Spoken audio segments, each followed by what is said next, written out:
Shalom family, Shemani Liar. Thank you for joining me in Unsectarian Wisdom, and as usual, I am a wise, healthy, strong, celestial being that is loved by the Most High Creator. Family, look, we got another somewhat lengthy one for you, but it might not be too long, but we'll see. It's not going to be as long as the last ones I've been doing, but I'm going to call this one Marranos in the Atlantis slave trade, right?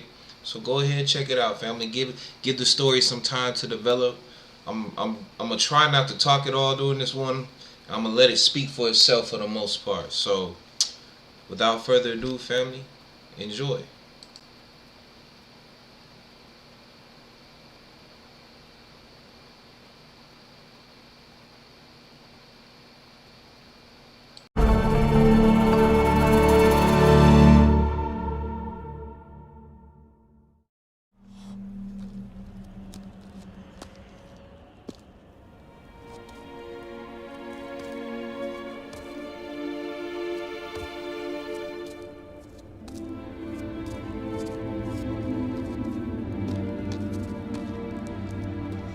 Look, what beholdest thou? I behold many nations and kingdoms. These are the nations and kingdoms of the Gentiles. The Spirit of the Lord will move upon the Gentiles, and they will go forth out of captivity upon the many waters.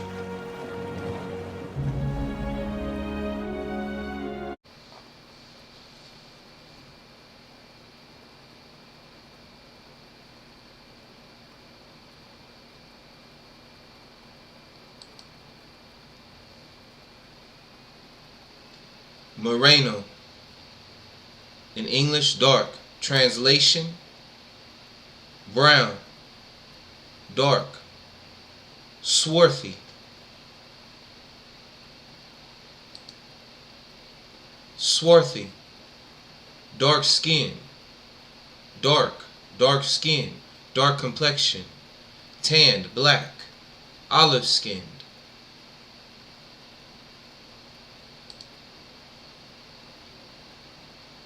What it means to be a Moor. Moor came to mean anyone who was Muslim or had dark skin. Occasionally, Europeans would distinguish between black Moors and white Moors. One of the most famous mentions of Moors is in Shakespeare's play, The Tragedy of Othello, the Moor of Venice.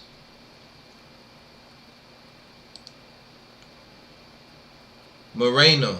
In medieval Spain, a Christianized Jew or Moor, especially one who merely professed conversion in order to avoid persecution.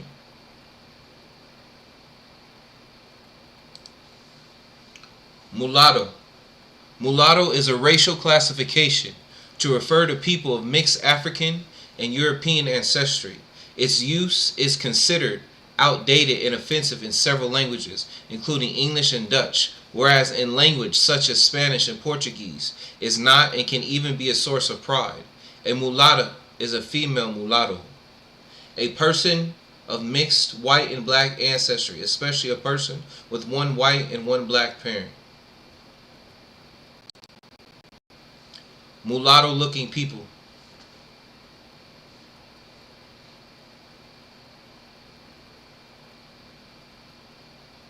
Or what's considered mulatto. So let's have a look at the history around about the 15th century and before of these Sephardic Marrano Jews that lived around Spain and Portugal on the Iberian Peninsula. How many people really realize what happened within the Jewish community in Spain in 1492? Well, this is a mystery that God has kept for a long time. Because we've said that Christopher Columbus is from Italy. No, he's from Portugal. No, he's from Spain. Well, where is he really from? Well, they say that he was from Genoa, Italy, but his Italian writing is horrible. But his Castilian is perfect, So, so be it as it may, recently there is a growth, an exponential growth of discoveries that point to the fact that Christopher Columbus, first of all, his name is not Columbus. His name, and not because I'm Hispanic with Sanchez surname and Martinez and so forth, but his name is Colón. And so in Spanish we have it right, Cristobal Colón. So his real name is Salvador Zarco. His real name is Salvador Zarco.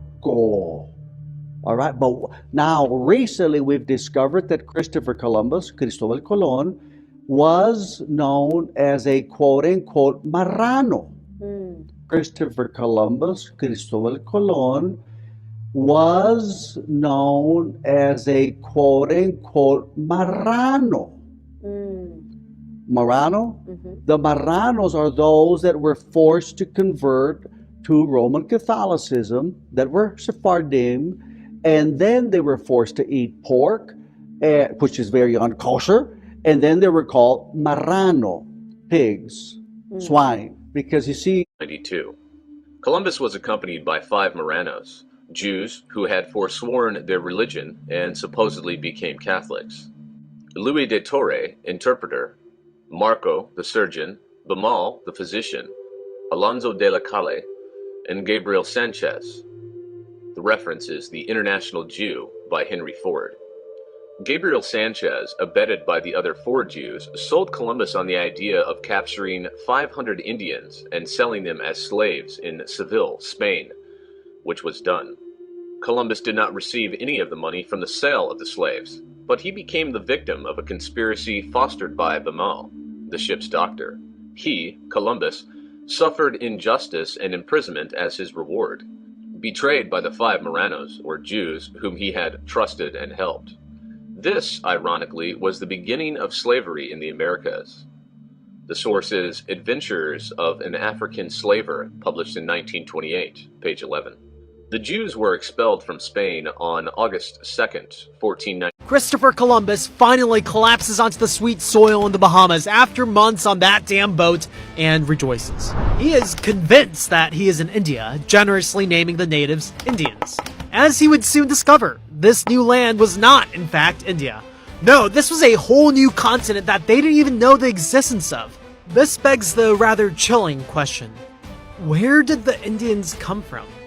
This mysterious continent, later named America, was never mentioned in the Bible or in any written records from the ancients. The animals and people living there were unlike anything the Europeans ever saw in their world. Here's the crazy part. America is in the middle of nowhere, wedged between the Atlantic and Pacific Ocean. Christopher Columbus and his crew just barely survived the torturous journey, and they were using all the most advanced sailing tech that Europe had to offer.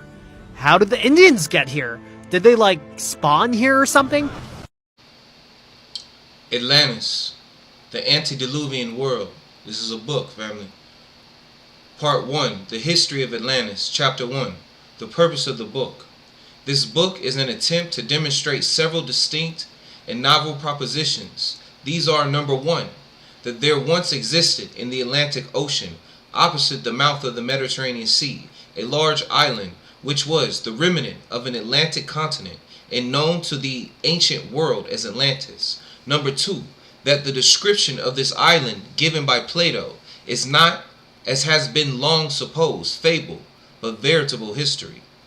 That Atlantis was the region where man first rose from a state of barbarism to civilization. That it became, in the course of ages, a populous and mighty nation from whose overflowings the shores of the Gulf of Mexico, the Mississippi River, the Amazon, the Pacific coast of South America, the Mediterranean, the west coast of Europe and Africa, the Baltic, the Black Sea, and the Caspian were populated by civilized nations.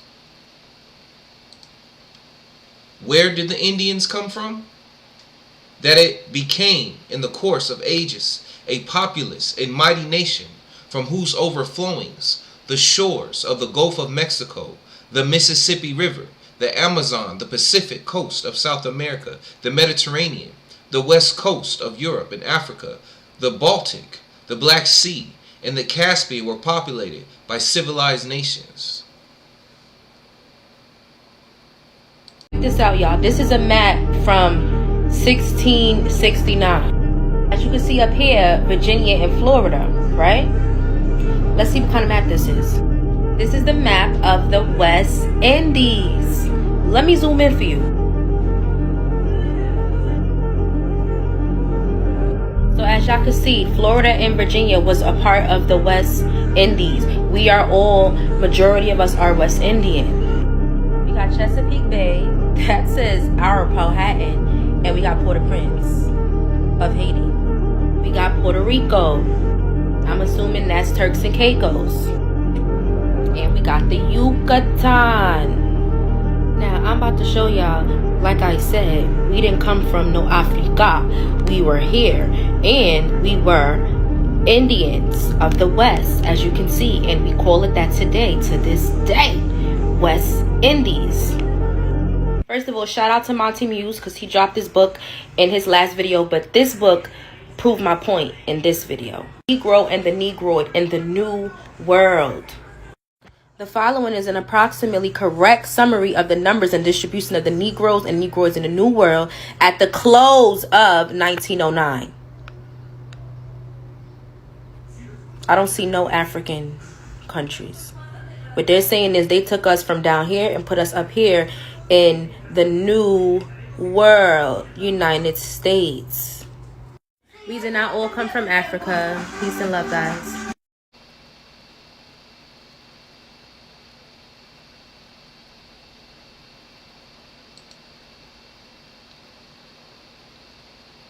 Atlantis, the Antediluvian World, by Ignatius Donnelly.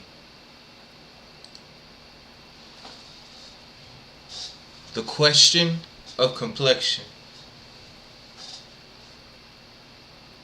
The tendency of scientific thought in ethnology is in the direction of giving more and more importance to the race characteristics such as height, color of the hair, eyes, and skin in the formation of the skull and body generally, than to language. The language possessed by a people may be merely the result of conquest or migration. For instance, in the United States today, white, black, and red men, the descendants of French, Spanish, Italians, Mexicans, Irish, Germans, Scandinavians, Africans, all speak the English language. And by the test of language, they are all Englishmen.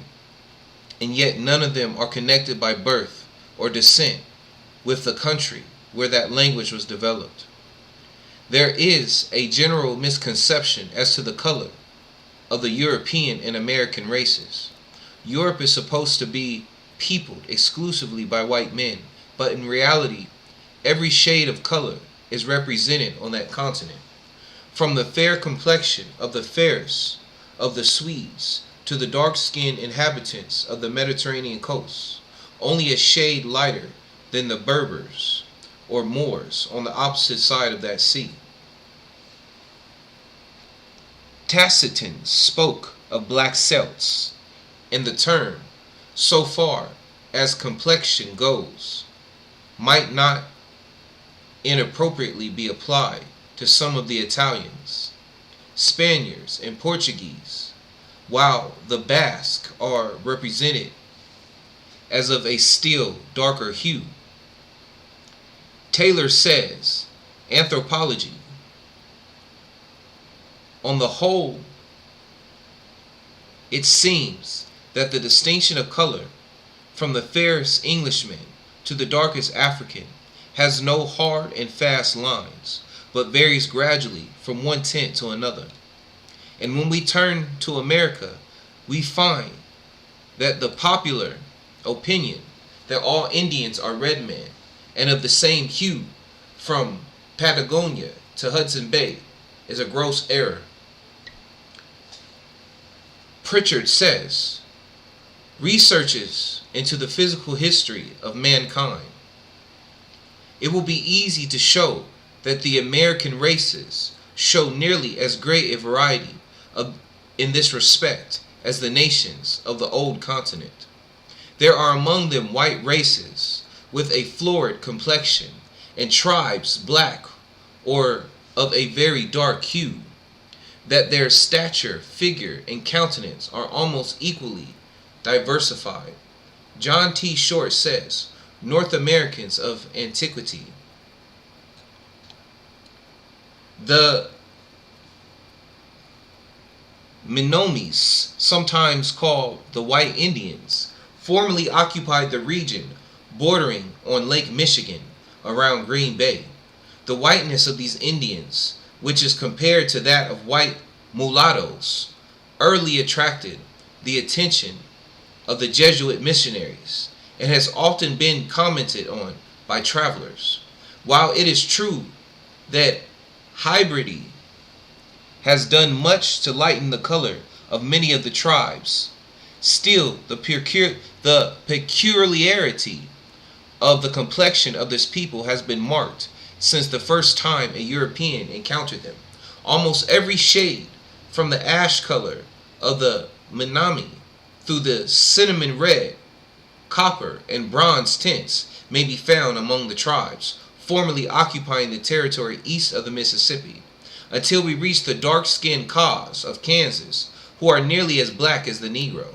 The variety of complexion is as great in South America as among the tribes of the northern part of the continent. In footnote of page 107, U.S. explorations of a railroad route to the Pacific Ocean, we are told, many of the Indians of Zuni, New Mexico are white. They have a fair skin, blue eyes, chestnut or auburn hair, and are quite good looking. They claim to be full-blooded Zunis and have no tradition of intermarriage with any foreign race. The circumstances create no surprise among this people, for from time immemorial a similar class of people has existed among the tribe. Winchell says the ancient Indians of California in the latitude of 42 degrees were as black as the Negroes of Guinea, while in Mexico were tribes of an olive or reddish complexion relatively light. Among the black races of tropical regions we find, generally, some light-colored tribes interspersed. These sometimes have light hair and blue eyes. This is the case with the Tuareg of the Sahara, the Afghans of India, and the Aborigines of the banks of the Orinoco and the Amazon. William Penn said of the Indians of Pennsylvania in his letter of August, the natives are generally tall, straight, well-built, and of singular proportion. They tread strong and clever, and mostly walk with a lofty chin. Their eye is little and black, not unlike a straight-looked Jew. I have seen among them as comely European-like faces of both sexes as on your side of the sea, and truly an Italian complexion have not much more of the white, and the nose of several of them have as much of the Roman. For their original, I am ready to believe them to be the Jewish race. I mean of the stock of the 10 tribes, and that for the following reasons. First, in the next place I find them to be of the like countenance, and their children of so lively a resemblance that a man would think himself in Duke's Place or Berry Street in London when he seeth them. But this is not all. They agree in rites. They reckon by moons. They offer their first fruits. They have a kind of feast of tabernacles. They are said to lay their altars upon 12 stones. Their mourning, a year, customs of women, with many other things that do not occur. Upon this question of complexion, Catlin, in his Indians of North America, gives us some curious information. We have already seen that the Mandans preserved an image of the ark and possessed legends of a clearly Atlantean character. Catlin says, a stranger in the Madan village is first struck with the different shades of complexion and various colors of hair, which he sees in a crowd about him, and is at once disposed to exclaim, these are not Indians.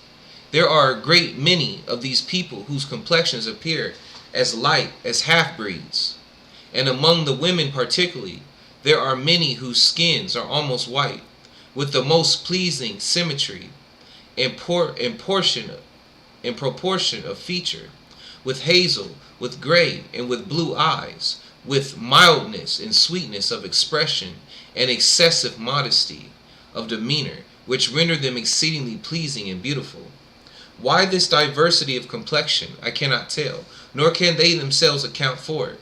Their traditions, so far as I can learn them, afford us no information of their having had any knowledge of white men before the visit of Lewis and Clark, made to their village 33 years ago. Since that time until now, 1835, there have been very few visits of white men to this place, and surely not enough to have changed the complexions and customs of a nation. And I recollect perfectly well that Governor Clark told me, before I started for this place, that I would find the Madans a strange people and half white. Among the females may be seen every shade and color of hair that can be seen in our own country except red or auburn, which is not to be found. There are very many of both sexes, and of every age from infancy to manhood and old age, with hair of a bright silvery gray, and in some instances almost perfectly white. This unaccountable phenomenon is not the result of disease or habit, but it is unquestionably an heredity characteristic which runs in families and indicates no inequality in disposition or intellect. And by passing this hair through my hand, I have found it uniformly to be as coarse and harsh as a horse's mane, differing materially from the hair of other colors, which among the Madane is generally as fine and soft as silk. The stature of the Madans is rather below the ordinary size of man, with beautiful symmetry of form and proposition, and wonderful suppleness and elasticity. Caitlin gives a group showing this great diversity in complexion. One of the figures in painted almost pure white, and with light hair. The faces are European. Major James W. Lind, who lived among the Dakota Indians for 9 years and was killed by them in the great outbreak,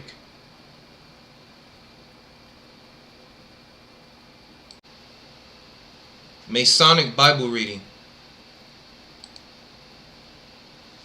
Antiquarians and Freemasons. Many non-operative members of Masonic lodges, the speculative or accepted Freemasons, must have been interested in the temple as well as in the cathedrals, now old, which the operative Masons had built. In the century following the Reformation, the craft attracted philosophers, scientists, and antiquaries, as well as gentlemen and soldiers. Elias Ashmole and Randall Home were two distinguished examples, and there is no doubt that several of the original members of the Royal Society were Masons. To these men, if not to the operative Masons generally, the place of King Solomon's temple in Masonic legend and symbolism must have become increasingly important. They were interested in the temple as Solomon actually constructed it, and they were almost certainly interested in it also as a symbol of man's struggle for perfection. Francis Bacon, who may or may not have had direct connection with then existing Masonic organizations, wrote a few years before 1626 a fable called The New Atlantis, an important feature of which was a marvelous society known as Solomon's House. This had nothing directly to do with King Solomon's temple, but it showed the disposition of learned men of the 17th century to associate any organized search for wisdom and truth with the symbolism of the temple which Solomon built in Jerusalem. The argument of the New Atlantis as it was begun by Lord Bacon. This fable of the New Atlantis, defiled by that Atlas in learning, the Lord Bacon, foretells of a ship which, sailing from Peru for China by the south, became windbound, and consequently, therefore, victuals being sent ready to But the next day's dawning did discover the light of God's infinite mercy, showing them an inland into whole fair, showing them an island into whole fair haven they to enter. Approaching near it, they were at first warned off by an officer for fear of infection, though afterwards received with all humanity for another perform of place and quality, who examined them for if they were Christians, to which they answered affirmatively, offered them this oath, that if they would swear that they were not pirates, nor had shed blood, lawfully or unlawfully within 40 days, they might have license to land, to which they all readily were conduced thereupon to the strangers, how where they found all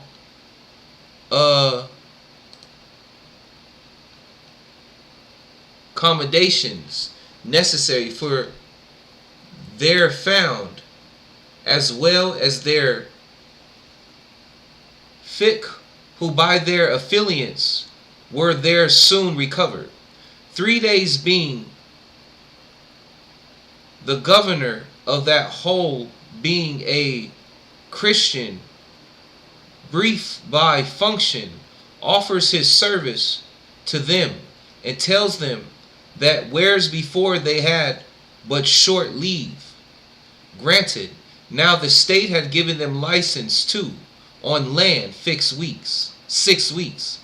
This courteous offer they embrace with all imaginable joy and thanks.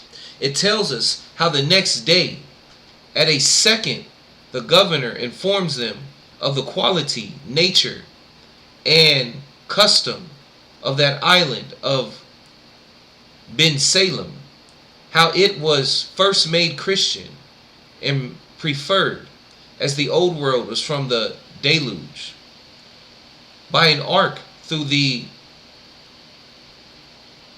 and miraculous evangelism of Saint Bartholomew. The next day's conference relates how that though they lived remote and unknown to all other nations, yet they had the knowledge of the languages, books, and affairs of the whole that lie at furthest difference. How the great Atlantis, which we call America, abounded once in tall ships. How the people of Peru through the South Sea, and those of Mexico through the Atlantic to the Mediterranean Sea, did both in 10 years' space make 2 great expeditions upon Ben Salem, but by the valor of one Altban king thereof, a wife and great warrior, who cut off their land forces from their ships, and entoiled both their navies and camps with great force by sea and land, were repulsed and by him when they were at his mercy. How within 100 years after divine revenge overtook the proud enterprises of the inhabitants of the great Atlantis, who were by a particular deluge lost and utterly destroyed, some flew while inhabitants of the wood only escaped, which is of the thin population of America, and of their ignorance, they being a people younger than the of the world by 1,000 years, how by this means their traffic was loft with the Americans, with whom formerly in regard of their means they had, how that navigation decaying everywhere in of wars and revolutions of times, encounter from other nations by failing to them, had long, how notwithstanding this, there reigned in this about 1900 years ago. A king, whole name was Solomon, whole large heart was wholly bent to make this kingdom and people happy, and therefore is esteemed the lawgiver of the nation, how that he feeling the fertility of the soil, and how plentiful it might fulfill of itself among others his fundamental laws, ordained the and prohibitions touching entrance of strangers, which at the time thought it was after calamity of America was frequent, doubting novelties and commixture of manners, how he yet preserved humanity in all points, in providing for the relief of all different strangers, how that king to join humanity and policy together in thinking it against humanity. London. According to the history of the Bevis Marks synagogue in London that was built by Jews soon after they were allowed to legally return to England in 1664, Abraham Israel Fernandez Carvajal had originally settled in London around 1632 as a Portuguese Jew posing as a Portuguese Marrano Catholic. These Sephardic Jews moved into the Iberian Peninsula with the Celts when they moved there, all the way from Idumea in the southern part of Judea. Like many Marranos living around the Lisbon, Portugal area, he had grown wealthy from the slave trade between Africa and America and back to the ports of Europe. The London Jews say Mr. Carvajal is sometimes called the first English Jew or the Great Jew, who with a group of about 20 Marrano families lived in London. At the time in London, the Goose and Gridiron Alehouse, which was situated there in St Paul's Churchyard, was a Masonic lodge. The Goose and Gridiron eventually moved to the King or Queen's Arms Tavern and later became the West Indian and American Lodge. According to the author Abby LaRudin, the Crown Alehouse in Parker's Lane near Drury Lane is where Oliver Cromwell met as a Mason. Together with the two other lodges, the Apple Tree and Rummer and Grapes, on the 24th of June 1717, these four lodges formed the Grand Lodge of London, which became the first Grand Orient Jewish lodge in the British Commonwealth. It says, in return for financial support, will advocate admission of the Jews. This is impossible while Charles is still alive.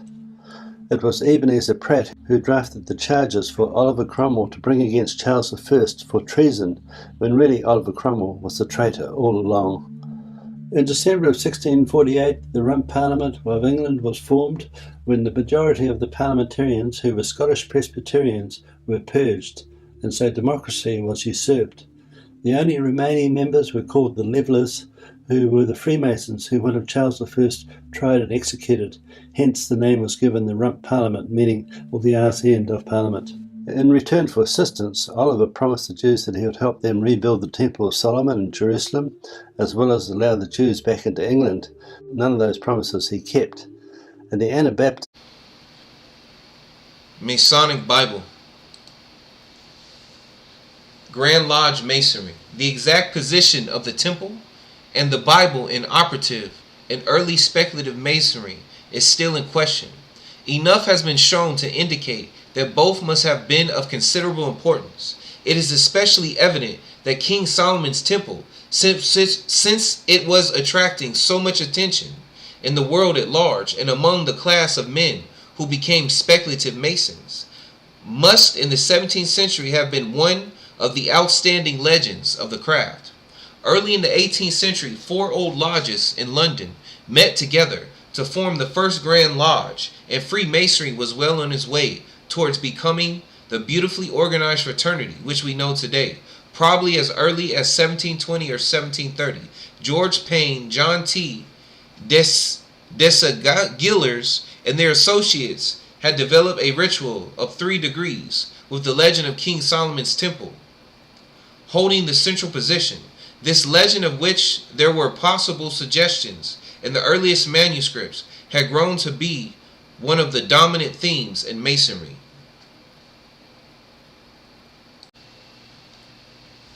Alright, family.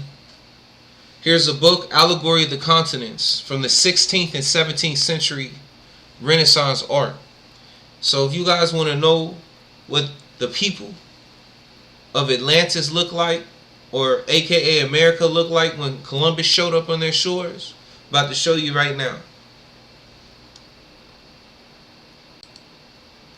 Alright, these images are coming off the walls of cathedrals and churches across Europe, mostly in Germany, but across Europe. I didn't get all the ones because that would have been a lot, but let's just start. Look, I don't know how to pronounce that. I'm not gonna try. Oberstinten, but it's located in Germany, right?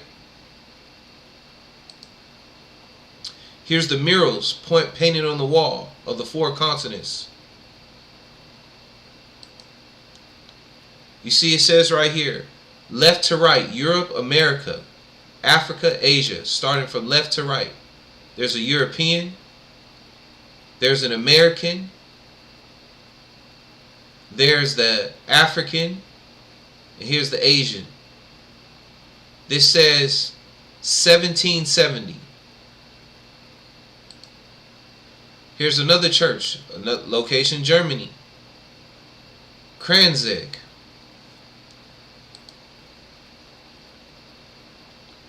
We'll zoom in right here.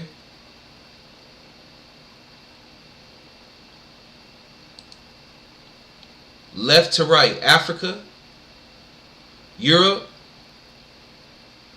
Asia, America, 1770. All right, let me get some music on here.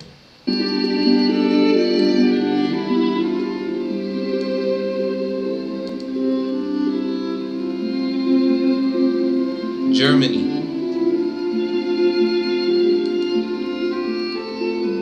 Left to right, America, Asia, Africa, Europe. America, Asia, Africa, Europe.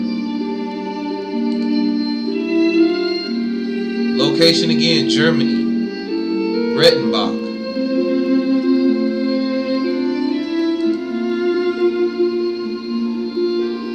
Left, starting Europe, right, Africa, America, Asia. So from left to right. So Europe, hold on. So I'm guessing, okay, left Europe, okay, left Europe, right Africa,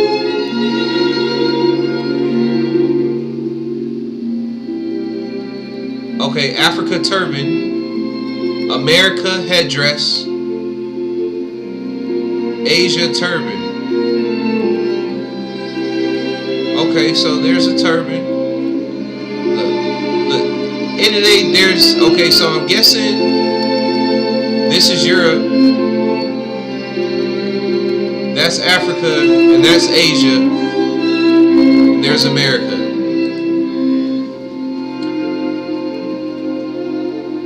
Africa turban, yep, right there. America headdress, Asia turban. I don't only see, okay, that's Asia right there, next to America. Then Saint Agatha, Germany, again.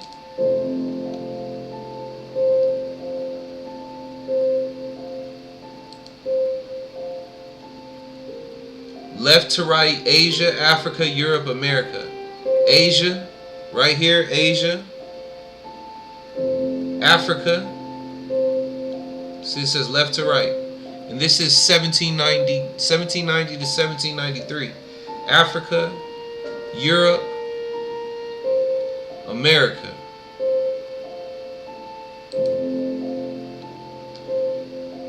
I can't see. Some of these families, like I said, my computer ain't the best, so some of them are just smeared and it's hard for me.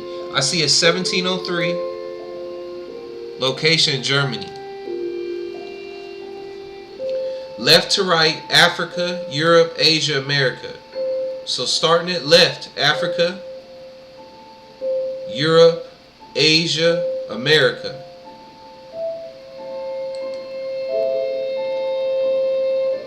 Location, Germany.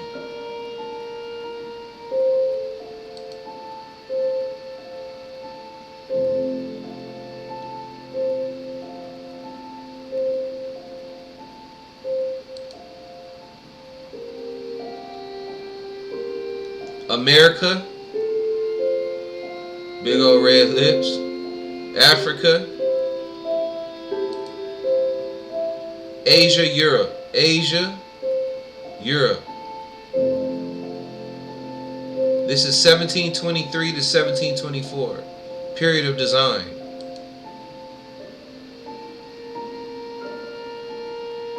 I can't even. St. Magus, another location in Germany.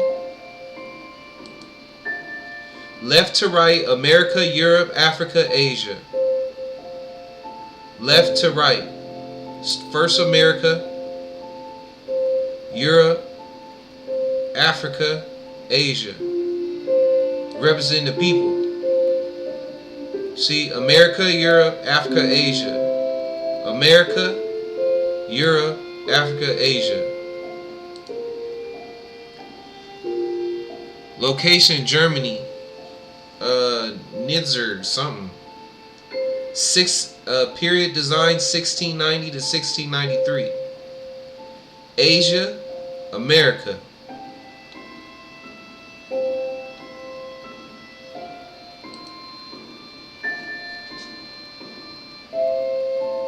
Europe, Africa. Location, Germany. Building type, castle.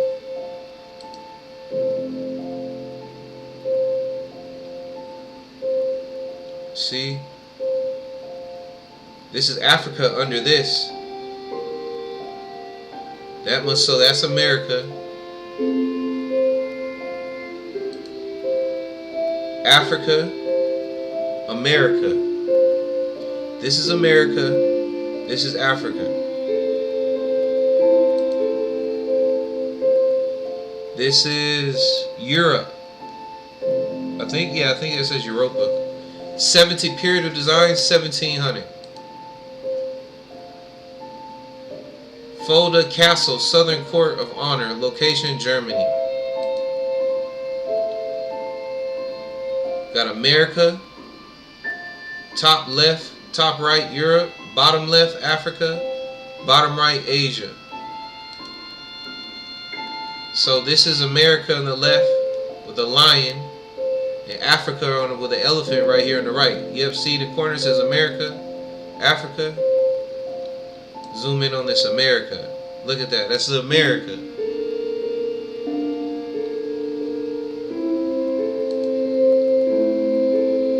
Then you got Europe right here, and then Asia right here.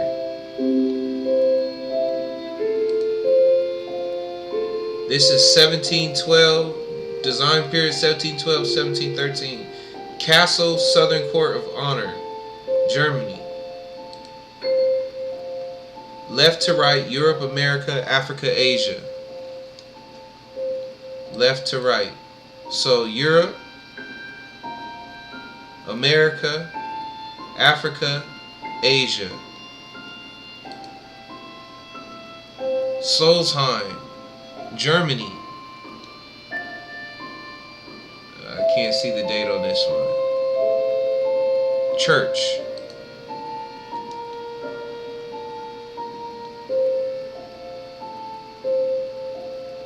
You see the painting already? You got Europe and America. There's Europe right there. And America right there with the headdress. Then you got Africa, Asia. Africa, Asia.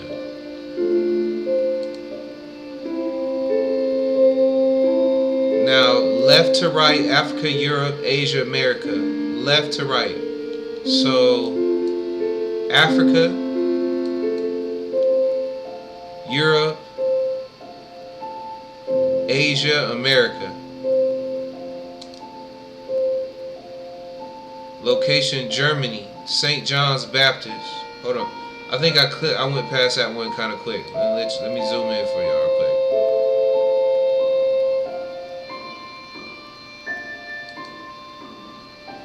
Location, Germany. Church. Okay, yeah, it's the picture we just came from. So, and this is 1728.